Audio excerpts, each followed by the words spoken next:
Good evening. Each other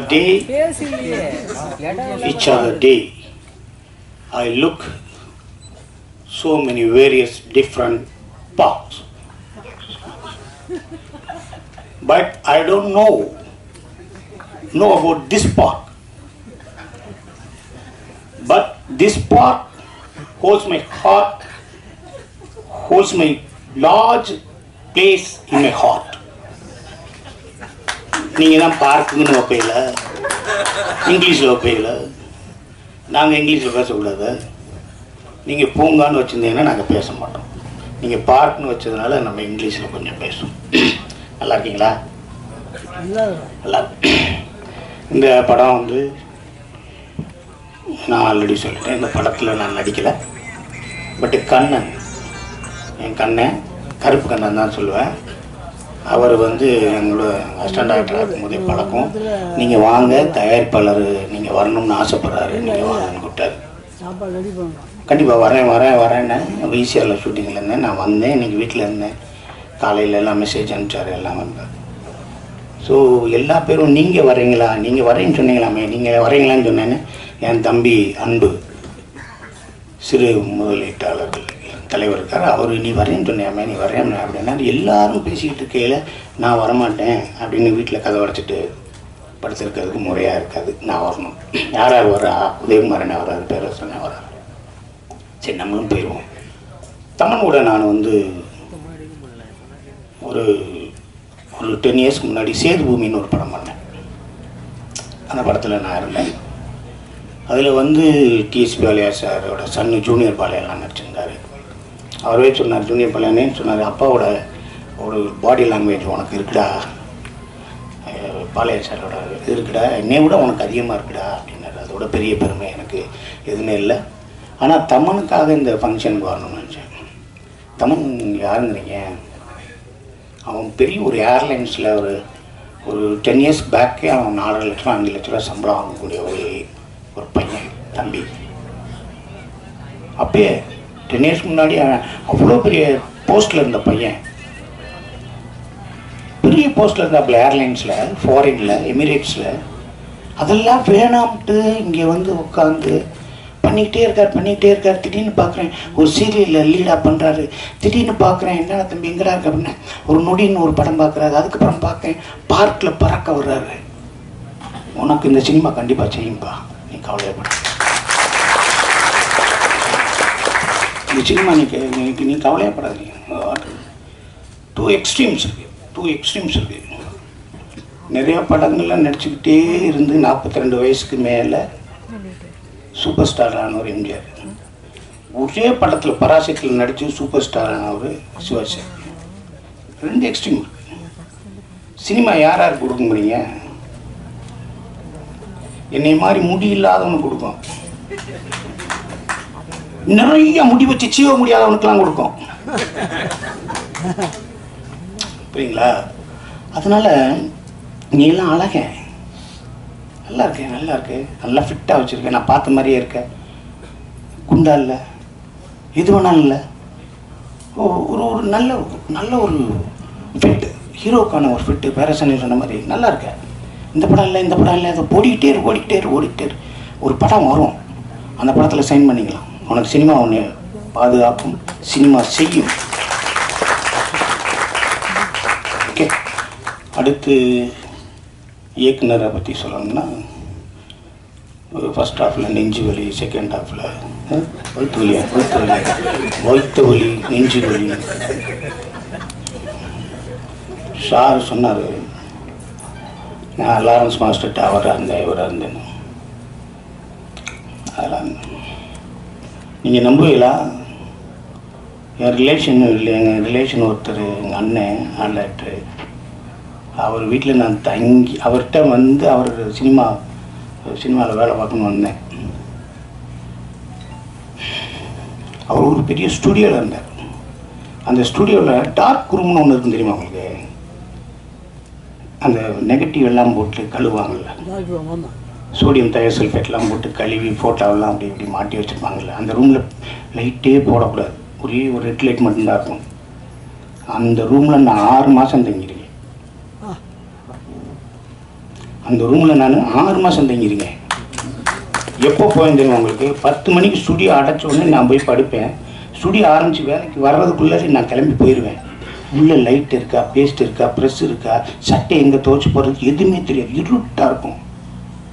அங்கே தங்கியிருக்கேன் நான். அயனவரத்தில், மணிப்பாக்கத்தில். சுதந்திரத்துக்காக போராட வந்தேன். சினிமாவில் சினிமா எனக்கு வேணும்ல, அதுக்காக தான் நான் வந்தேன். உங்களுக்கு புரியுதா? உங்களுக்கு கொடிது கொடிது வறுமை கொடிது, இளமையில் வறுமை கொடிது, அவ்வளோதானே.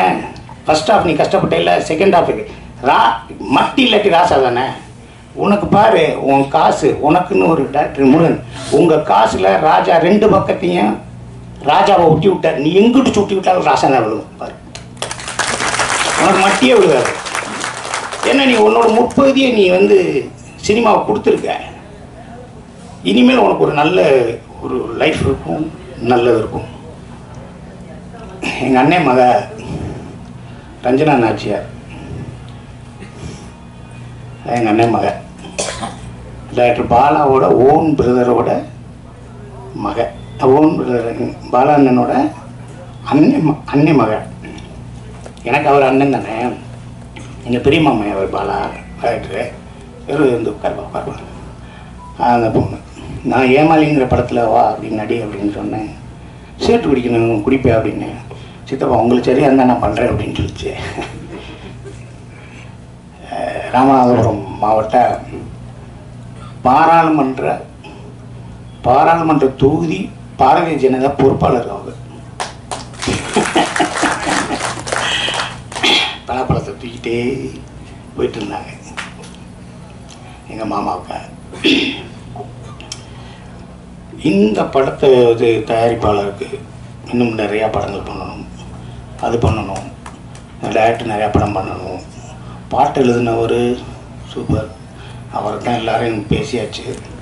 நீங்கள் ப்ரொடியூசர்கிட்ட நான் ஒன்று கேட்குறேன், தமன்கிட்ட சம்பளம் கொடுத்துருந்தீங்கன்னா சம்பளத்தை வாங்கிக்கங்க, திருப்பி வாங்கிக்கங்க. ஏன்னா இவ்வளவு முத்தம் கொடுத்துருக்காரு. இவ்வளோ பெரிய வாய்ப்பெல்லாம் நம்மளுக்கெல்லாம் வராது. நான்லாம் கேட்பேன், டேரக்டர்லாம் வரையில, தம்பி இந்த படத்தில் நம்மளுக்கு ஜோடி இருக்கான்னு கேட்பேன். இருந்துச்சுன்னு ஆனால் உங்ககிட்ட கோச்சிட்டு ஓடி போயிடுச்சு. அப்படியா? அப்புறம் இல்லைண்ணே இருந்துச்சுன்னு அது உங்க கூட பேசாமல் வீட்டுக்குள்ளேருந்தே கத்திக்கிட்டு இருக்க முடியும். எப்பப்பா ஜோடியே கிடையாது, எதுவுமே கிடையாது. ஒரு படத்தில் நான் ஒரு பெண்ணை ரெக்கமெண்ட் பண்ணி நான் அந்த பொண்ணு நடிக்கணும் அப்படின்னும் அந்த படம் நானும் அப்படி தூங்கிட்டு இருக்கோம். அப்போ இந்த ஸ்டேஷன்லேருந்து என்னை ட்ரான்ஸ்ஃபர் பண்ணிடுவாங்களா அப்படிங்கிற மாதிரி நான் அப்படி தூக்கம் இல்லாமல் இருப்பேன். படுத்து தூங்குங்க, ஏன் இதெல்லாம் யோசிக்கிறீங்க அப்படின்னு சொல்லி நானும் அந்த பொண்ணும் அருகிலே படுத்து பேசுகிற மாதிரி இருந்துச்சு. ஒரு அசிஸ்டன்ட் டைரக்டர் ஒத்து பார்த்துட்டு டேக் போகிறதுக்கு முன்னாடி, சார் அவர் 2 பேரையும் தள்ளி படுக்க வச்சுட்டு நடுவில் குழந்தைய போட்டுடலாம் சார், குழந்தைய போட்டாங்க. சரின்னு சொல்லி இங்கிட்டு பார்த்தேன். சார் அந்த இன்னொரு 2 குழந்தை இருக்குல்ல சார், அதையும் தூக்கி நடுவில் போட்டாங்க. நான் ஹீரோயினியை பைனாக்குள்ளார பார்க்குறேன். சரி எனக்கு பேரா போட்டாங்க, பைனாக்குள்ள பாருங்க அங்கே படுத்துருக்கு, அங்கே தூங்குது. இல்லைண்ணே அவனை நான் பார்த்துக்கிறேங்க. ஆக இந்த படத்தில் எல்லா பேருமே ஒரு நல்ல ஹீரோயினியாக இருக்கட்டும், நல்ல ப்ளஷண்ட், ஒரு ஹாப்பியாக ப்ளஷண்ட்டான ஒரு ஃபேஸ் இருக்குல்ல, அந்த அந்த அந்த இருக்குது ஸ்வேதாவுக்கு. அது கடவுளோட வரம், அப்பா அம்மா கொடுத்த கிஃப்ட்டு. அதை நீங்கள் கரெக்டாக பண்ணி நீங்கள் பெருசாக வரணும்.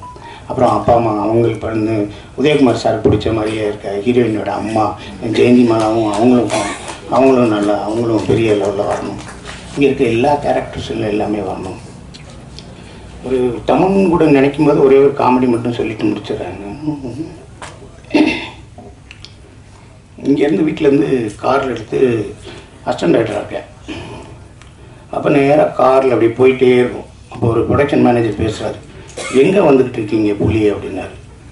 நான் வந்துக்கிட்டு இருக்கேன் டெஸ்ட் ஒர்க்கில், வாசன் ஹவுஸ் போகணும். வாசன் ஹவுஸ் போயிடுச்சாங்க. வாசன் ஹவுஸ் போகிறேன்னா இல்லை கொஞ்சம் இருங்க, ரைட்டில் மைக்கிள்னு ஒருத்தர் இருப்பார், அவரை கூப்பிட்டு வாங்க. சரின்னு சொல்லி மைக்கில் கூப்பிட்டு போனால் மைக்கில் ஒரு பெட்டி எடுத்து வந்தான். என்னடா ஏரியா அதுவும் என்ன பெட்டியில் இருக்கவங்க திறந்து காமிச்சா உள்ள ஒரு பொம்மனேரியன் நாய் உட்காந்துச்சு. இது என்னையான்னு கேட்டேன். அதான் சார் இது அம்மாவுக்கு ஐன்கோனில் நடித்த மாதவி தீட்சித் மடியில் உட்காந்துருந்த நாய், சல்மான் கான் தூக்கி வளர்த்த நாய். அப்படியா உக்காரியாண்டு ஒன்று திருப்பி போயிட்டே இருக்கும். அப்பா அவருக்கு அப்புறம் போனோடனே திருப்பி ஃபோன் வருது, சார் நீங்கள் வரையில் அந்த ஆர்டிஸ்ட்டை கூப்பிட்டு வாங்கண்ணா. இந்த ஆர்டிஸ்ட்டை காக்கா ராதாகிருஷ்ணன் இருக்காரு, அவர் கூப்பிட்டு வாங்கண்ணா. நாங்கள் சொல்கிறிய அப்படின்னு சொல்லி அப்போ ஜிபே கிடையாது, ஒன்று புண்ணாக்கும் கிடையாது. அங்கே போனோடனே அவர் வீட்டுக்கு போனோடனே அவர் வாங்க வாங்க உட்காருங்க வாங்க வாங்க அப்படின்னு கதவை திறந்தேன். நாய்க்கு பசிக்குதுன்னு அவன் பிஸ்கட்டை கொடுத்துட்டேன். அந்த பிஸ்கட்டை சாப்பிட்டு திரும்பி பார்த்தோன்னே அன்னைங்க காக்கராஜன் அண்ணன் வர்றாரு, ஒன்று குழச்சிருச்சு. உடனே அவர் டென்ஷன் ஆகிட்டார்.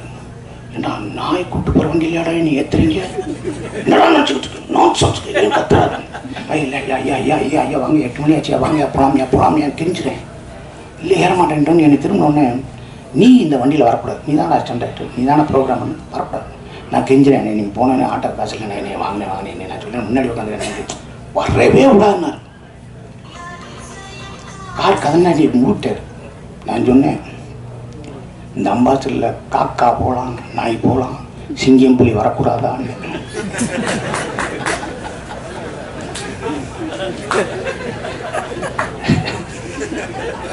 காக்கா போகலாம், நாய் போகலாம், சிங்கம் புலி வரக்கூடாதா? இந்த கதவை திறந்துட்டு வந்து என்னை கட்டி பிடிச்சிட்டாருங்க. அந்த ஆளு எவ்வளோ பெரிய ஆள், கட்டி பிடிச்சிட்டாரு.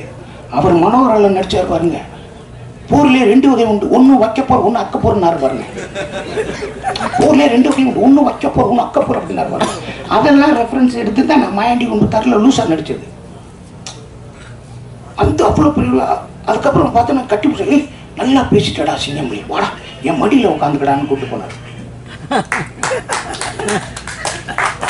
நான் படம் பண்ணும்போது, அதாவது படம் பண்ணும்போது படத்தை பார்த்து என் ஃப்ரெண்ட்லாம் சொல்லுவாங்க, என்னடா நான் சென்சார் பண்ண, என்னடா லூஸ் தனமாக பண்ணிட்டேன் மாதிரி. நான் லூஸாக ஒரு படத்தில் நடித்தேன், சொன்னாங்க இல்லைன்னா பெர்ஃபெக்டாக பண்ணிட்டேன்னாங்க.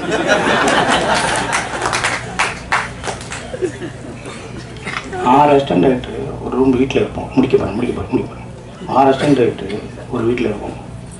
எல்லா பேரும் வேலை, பிவாசு, உதயகுமார் சார் எல்லோரும் அவங்ககிட்ட வேலை பார்க்குறாங்க. எல்லா பேர் கார் வந்தோன்னே மாப்பிள்ளை உன் கார் வந்துச்சு, நீ போடான்னு எல்லாத்தையும் ஏற்றி விட்டு கதை அடைப்பேன். எல்லாருமே வண்டியில் போகும்போது எனக்குன்னா எனக்கு ஒரு மென்டல், நான் இவர்கிட்ட தான் வேலை பார்க்க மாட்டேன், இல்லாட்டி வேலை பார்க்க மாட்டேன். அப்போ போகையில் எல்லா பேரும் போயிட்டு வராங்கன்னா எல்லா அசிஸ்டன்ட் போகிறேன், என் ஃப்ரெண்ட் அசிஸ்டன்ட் ஆகிட்டு இப்போ இருக்க 2 ரூபா 3 ரூபா சம்பளம் வாங்குறேன், பெரிய டேரக்டர் இருக்கேன். அவன் போகையில் எல்லாம் 10 ரூபா போயிடுச்சு, ஒரு சார்ந்து ஒன்று இந்த 10 ரூபா ஏன்னா 10 ரூபா போய் சரான்னு 10 ரூபா மொத்தம் 50 ரூபா 60 ரூபா வரும். அதை காப்பி குடிச்சிட்டு மதியானம் சோறாக்கி வச்சுட்டு கொஞ்சம் சோறாக்கி தயிர் சோறு வச்சுட்டு அப்படி அந்த 50 ரூபா 60 ரூபா அதுக்கு சாயந்தரம் வந்துடுவாங்க. இப்போ மேலே ஏதாவது சாப்பாடு வாங்கி கொடுப்பாங்க. அப்போ சொல்லுவாங்க, தினமும் வேலைக்கு போகிறவன்னா அறிவாளி கிடையாது, ஷூட்டிங்க்கு வேலைக்கு போகிறவனா அறிவாளி கிடையாது, வேலையே இல்லாமல் வீட்டில் உட்காந்துருப்பேன்லாம் முட்டாள் கிடையாதுடா, தைரியமாக இருக்கணும். அதைத்தான் இன்றைக்கி இருக்க சினிமாவில் இருக்க அத்தனை பேர்த்துன்னு சொல்கிறேன். என் சொந்தங்களே உயிர்களே, உங்களுக்கு வாய்ப்பு இல்லைன்னா நீங்கள் முட்டாள் கிடையாது. உங்களுக்கு வாய்ப்பு வரப்போகுது, அதுக்காக ரெடியாக இருக்கு. நான் ஃப்ரெஞ்சு கிஸ்ன்னு ஒரு படம் பார்க்குறேன், நிறைய தடவை பார்த்துருங்க. ஐ லவ் த ஃப்ரெஞ்சு கிஸ்ன்னு ஒரு இங்கிலீஷ் ஃபிலிம் பார்த்துருக்கேன். அதை ஒருத்தன் போய் ஒரு மண் இருக்குல்ல, மண் கீழே கிடக்கிற மண், அந்த மண்ணை எடுத்து அப்படியே பார்ப்பான். அவனோட சொந்த விளை நிலம், அவனோட விளை நிலம் விவசாயம் பண்ணலை. அந்த மண்ணை எடுத்து சொல்லுவான், இப்பயே நல்லா ரெஸ்ட் எடுத்துக்கோங்க, அடுத்த வருஷம் நான் விவசாயம் பண்ண ஆரம்பிச்சிடுவேன், வேலை பார்க்க ரெடியாக இருங்கன்னு மண்ணுக்கிட்ட பேசுவாங்க.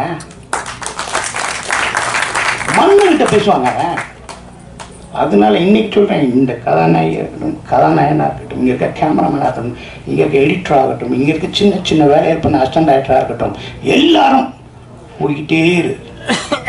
திருடாத, பொய் சொல்லாத, ஏமாத்தாத, துரோகம் பண்ணாத. உனக்கு வரும்டா வாழ்க்கை, உனக்கு ஒரு நாள் வரும். இந்த சினிமாவில் கெட்டது ஊரம் அவன் பக்கத்தில் இருக்கும், எதை எடுக்கணுமோ அதை நீ எடுத்துக்க. Which one is best, choosing voice. எல்லாத்தையும் நீ எது வேணுமோ அதை எடுத்துக்க. கெட்டதான் இங்கே பக்கத்தில் இருக்கும், நல்லது தூரமாக இருக்கும், போய்கிட்டே இருக்கணும். சினிமா கறப்பதல்ல, கற்பனை சுரப்பது. அதுக்கு எந்த வயசும் டிஃப்ரென்ஸே கிடையாது. நீங்கள் எல்லாரும் இந்த படத்தில் வேலை பார்த்து எல்லாரும் பார்ட் ப்ரொடியூசராக இருக்கட்டும், எல்லாருமே பெரிய லெவலில் ஜெயிச்சு உங்களை ஷவர் வெளியில் வந்து ட்ரிஸ்லிங் அந்த வாட்டர் அந்த ஷவர் உங்களை வாழ்த்த ரெடியாக இருக்குது. என்ஜாய் பண்ணுங்கள், ஹாப்பியாக இருங்க, ப்ளஷண்டாக இருங்க. நன்றி.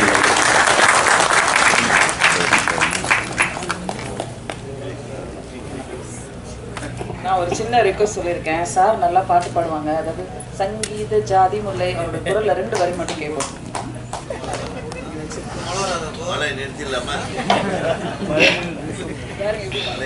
இந்த பாட்டுக்கு முன்னாடி நம்ம ஒரு விஷயம் அங்கே நடக்கணும். டப்பிங் போவோம். டப்பிங் போகையில் ஒரு இடத்துல ஒரு ஷார்ட் ஒன்று பேசுவோம். எங்கடா படம் அண்ணே கொஞ்சம் லவுடரா, அண்ணே கொஞ்சம் இல்லைண்ணே கொஞ்சம் பேச, அண்ணே கொஞ்சம் அண்ணே அஸ்கியா அப்படின்னு சொல்லுவாங்க.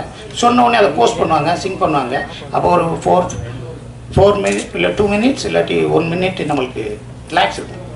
அடிண்ணே நெக்ஸ்ட்ண்ணே அப்படி போகலாம்னு சொல்லுவாங்க அந்த டப்பிங் பேசையில். அப்போ அந்த கேப்பில் நான் என்ன சொல்லுவேன்னா பாட்டு பாடுவேன்.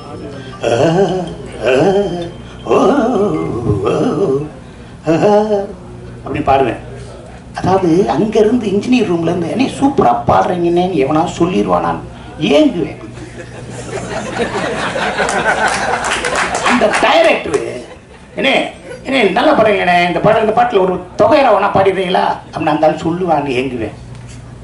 இவனா டப்புன்னு கையை கொடுத்துருவானான்னு ஏங்குவேன். புரியுங்களா உங்களுக்கு? அன்னை பாட்டே இருந்துச்சு. நான் அன்னை பாட்டு சின்ன குண்டலில் படத்தில் இருந்தேன், அதெல்லாம் பாடுவேன் நான். ஆனால் ஒரு பேரும் சொல்லவே மாட்டுறாங்க. நான் இடையில காட்டணும் அப்படின்னு நிறைய பாடுவேன். ஒன்றுமே சொல்ல. ஒரு அசிஸ்டண்ட் ஒரு நம்ம டச்சப் பாயை கூட்டு போயிட்டேன். வேர்டு எங்கண்ணே வேர்டா டப்பிங் பண்ணேன். நான் எங்கண்ணே டப் வேர்டை நான் இங்கே டப் பண்ணுவேன், நீ இன்ஜினியர் ரூமில் இரு. சரிண்ணே, அங்கே என்ன சொல்கிறாங்கன்னு மட்டும் என்கிட்ட சொல்லு. அங்கே போய் நின்றான். டப்பிங் நடந்துச்சு, பேசினேன். பிட்வீனில் சங்கீத ஜாதி முல்லை காணவில்லை கண்கள் ரெண்டும் அண்ணே ரெடினே போலாம்னே அப்படின்பா. என்னடா பண்ணுறாங்க. அடுத்து அண்ணே போலாம்னே உயிரே அண்ணே ரெடி போலாம். சரி டப்பிங் முடிஞ்சு பாட விட மாட்டாங்க. வந்துச்சு, காரில் ஏறி அவனை உட்கார வச்சு போயிட்டே இருக்கு. தம்பி படுற சூப்பராக பண்ணிட்டேங்க, டப்பிங் நான் பண்ணது எனக்கு தெரியும். நான் பாடும்போது அங்கே என்ன பேசினாங்க அண்ணே, நான் பாடும்போது அங்கே என்ன அண்ணே அந்த அசிஸ்டன்ட் டைரக்டர் ஐயோன்னாருங்க. லூஸ் பண்ண டைரக்டர் ஆகண்டா விட்றா. இது இன்ஜினியர் என்ன சொன்னார், ஆரம்பிச்சுட்டாரா அப்படின்னு. ஆனால் இந்த தேட்டர்லேயே போடக்கூடாதுன்னு சொன்னேன், இந்த தேட்டரில் போட்டாங்க. டைரக்டர் என்ன சொன்னான், அந்த ஆள் என்ன சொன்னார், அண்ணே விட்டா எப்பயாவது ஏட்டி முடியா படிக்கிறப்பாரு, சீக்கிரம் முடிங்கன்னா சார். அப்படி ஓரமாக வண்டியை நிப்பாட்டி அவன்கிட்ட ஒரு 200 ரூபா கொடுத்து இந்த விஷயத்தை எங்கேயாவது வெளியே சொன்னேன்னு கொளுத்தி போடுவேன், ஓடி போயிடுவேன். அவன் தச்சப்பா வர்றா, எனக்கு பேக் தூக்குறான். அவனை அப்படியே பார்ப்பேன், மோரக்கட்ட அண்ணே என்கிட்ட சங்கீத காதி.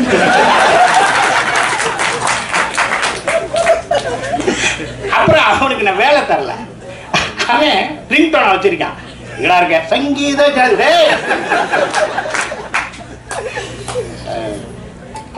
அசிங்கப்பட்டா தானங்க வாழ்க்கை, நம்ம படாத அசிங்கமா.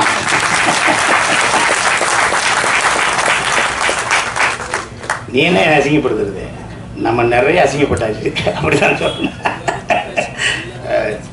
அன்பு கடையில் ஹோட்டல் வச்சுருப்பாப்புல. நைட்டு போய் நைட்டு 11 மணிக்கு 1 மணிக்கு புரோட்டா வாங்குறது, அது வாங்குறது, இது வாங்குறது, காசு வாங்க மாட்டாப்புல. வாங்க நீங்கள் டயட் பண்ணுங்கள், நீங்கள் பண்ணுங்கள், டயட் பண்ணுங்கள், எனக்கு அதே சந்தோஷம். நீங்கள் நாளைக்கு வந்து சாப்பிடுங்க, அது 3 பேரை கூட்டுவாங்க, அவரையும் சாப்பிடுங்க சொல்லி எனக்காகவே உட்காந்துருக்காரு. உன்னோட நல்ல எண்ணம் ஒன்று வாழ வைக்கணும். சரி,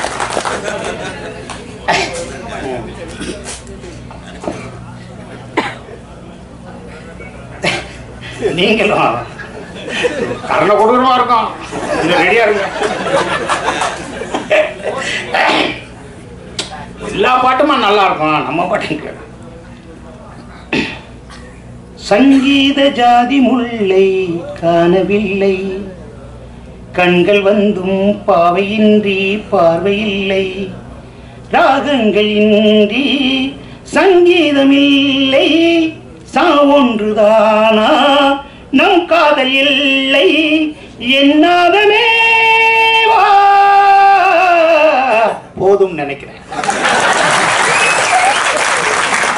லாங்குவேஜ் எல்லாம் பெங்களூரில் இன்ஜினியரிங் நான் படித்தேன். நான் பெங்களூரில் இன்ஜினியரிங் 4 years நான் படித்தேன். நான் இன்ஜினியரிங்கில் பெங்களூரில் தான் படித்தேன். நான் பன்னார்கட்டை ரோட்டில் நேஷ்னல் பார்க் ரோட்டில், நேஷ்னல் பார்க்கில் ஐஎம் இன்ஸ்டியூட் ஆஃப் மேனேஜ்மெண்ட் பக்கத்தில் இஸ்லாமிக் இன்ஸ்டியூட் ஆஃப் டெக்னாலஜின்னு ஒரு முஸ்லீம் காலேஜில் தான் நான் வந்து பெங்களூரில் சிவில் படித்தேன்.